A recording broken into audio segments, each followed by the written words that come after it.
Sobre la base de mis investigaciones en el área de la literatura fantástica,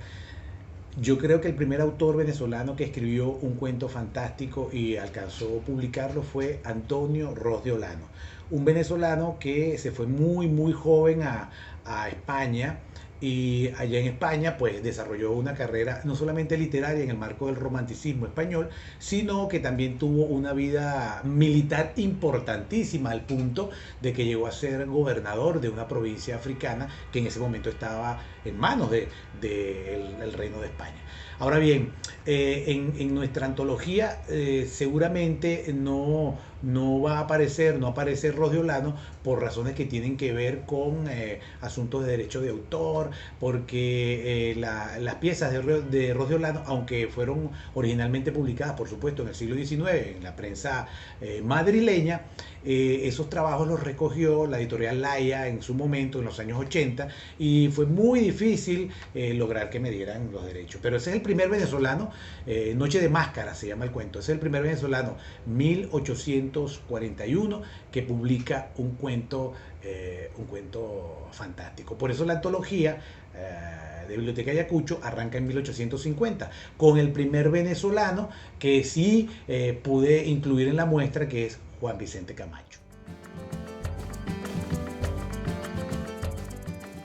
En el caso de América Latina hay varias opiniones encontradas. Algunos investigadores señalan que ya en las crónicas de Indias había elementos que luego serían vistos como elementos de carácter fantástico, e incluso algunas trazas de microcuentos o protocuentos en esas crónicas. Sin embargo, si nosotros partimos de la base de que las formulaciones teóricas de la literatura fantástica nacen en el seno del romanticismo, primero europeo, que contamina por supuesto inmediatamente a la literatura latinoamericana, podríamos decir que entre los primeros cuentistas hay varias posiciones, depende del investigador que uno use. Entre los primeros cuentistas destacan Juan Montalvo, por ejemplo, Juana Manuela Gorriti en Argentina, en nuestro caso venezolano el propio Juan Vicente Camacho. Un viejo trabajo, uno de los trabajos que más tuvo repercusión o proyección en los estudios de la literatura fantástica latinoamericana fue uno que emprendió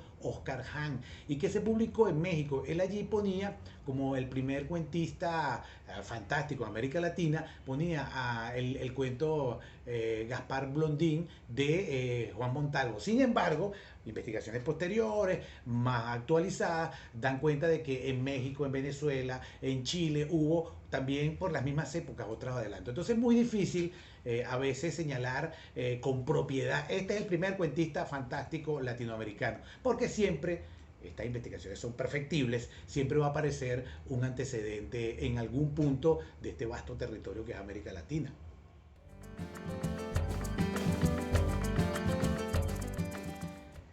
El cuento fantástico de mediados del siglo XIX, que nace, como dije hace un momento, en el seno del romanticismo, tuvo una importancia capital en América Latina al punto de que Emilio Carilla, el investigador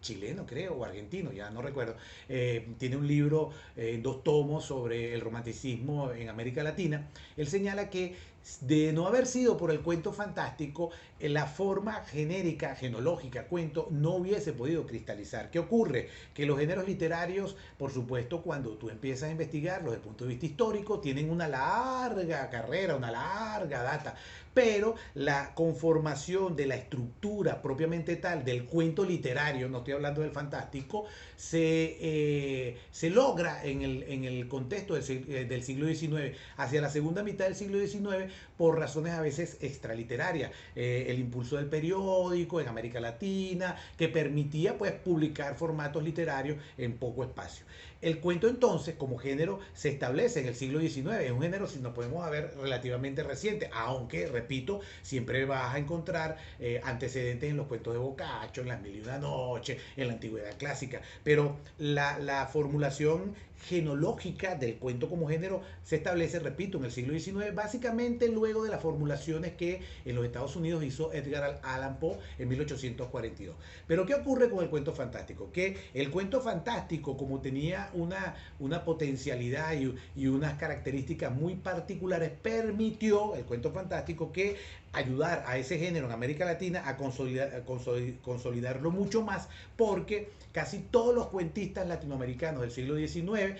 a imitación de lo que estaba ocurriendo en Europa, comenzaron a escribir cuentos fantásticos y eso contribuyó a la expansión del cuento, que luego sería un cuento más moderno, que es el cuento que nos ofrece más adelante en el tiempo, ya sea a fines del siglo XIX, principio del XX, Horacio Quiroga, Clemente Palma, por ejemplo, y en el caso venezolano, en los años 20, Pocaterra, y antes Urbaneja Chelpol, por ejemplo. Entonces, efectivamente, la importancia del cuento fantástico habría que medirla en el siglo XIX como uno de los objetos artísticos que contribuyó no solamente al establecimiento del género como tal, del género en general, perdón, en general, que repetí una palabra y no importa, el género como una materia específica, sino que también puso a circular ideas de carácter religioso, de carácter pseudo religioso, de todo tipo que permitió la explosión de la imaginación en ese contexto tan problemático que fue el siglo XIX. En el siglo XIX latinoamericano, el cuento comienza a producirse, ya dije, en el seno del romanticismo. Hubo un cuento romántico entonces en el siglo XIX, pero luego con la expansión de otros movimientos literarios, de otras pretensiones estéticas, surge luego el cuento modernista, contaminado por una corriente filosófica llamada el positivismo, por ejemplo. Entonces el cuento, ¿verdad? El cuento romántico, que es el primer cuento que se desarrolla en América Latina formalmente como un género aparte, distinguido, previamente identificado como una modalidad literaria, tuvo al menos tres modalidades. Digo el cuento romántico, la dimensión fantástica, que es esta que se recoge un poco en la antología y es un poco lo que se ha estudiado en el siglo XIX con mayor profusión, la dimensión social. Hubo un cuento romántico social y la dimensión idílico sentimental que venía del romanticismo, que fue la que más caracterizó a América Latina. De ahí viene la palabra romántico, este es muy romántico, porque todos los idilios, ¿verdad?, del romanticismo terminaban siempre en una tragedia. Ella tenía tuberculosis, él era de clase alta y de clase baja. Entonces, efectivamente, de hecho, el primer cuento venezolano, me permito la cuña, el primer cuento venezolano que se publica en el país, lo escribió Fermín Toro y lo publicó en el Correo de Caracas, si mal no recuerdo, el 25 de julio de 1837, se llama La viuda de Corinto y es un cuento romántico, sentimental, idílico.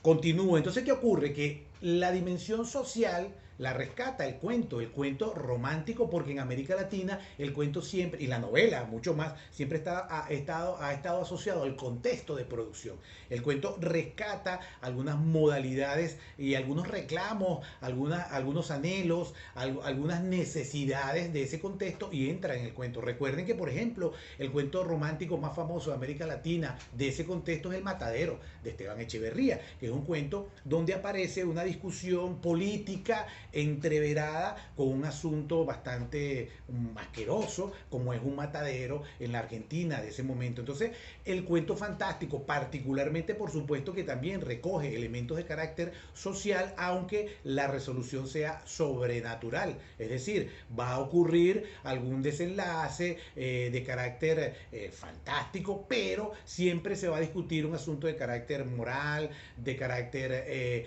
social higiénico, de carácter político. Eso, insisto, en el primer momento del cuento romántico latinoamericano. Ya en el ámbito del modernismo, cuando el cuento fantástico se sufre ciertas transformaciones, igual los cuentistas del modernismo, Rubén Darío, Manuel Gutiérrez Nájera, nuestro Manuel Díaz Rodríguez, recogen la sensibilidad de ese momento social y la introducen con otra estética, con un lenguaje más trabajado, más depurado, dentro de sus materiales narrativos.